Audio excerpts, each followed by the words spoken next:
கடலலை கொஞ்சும் திருச்செந்தூரில் விஸ்வரூபமே வேலையா பழமுதி சோலை அறுபடை வீடும் புண்ணிய தரிசனம் முருகையா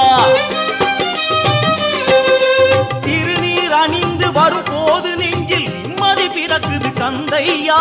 சுகனே சிவனார் மகனே உன்னை பாட பாட சுகமாகுதையா வேல் முருகா அரோகரா அரோகரா வேல் முருகா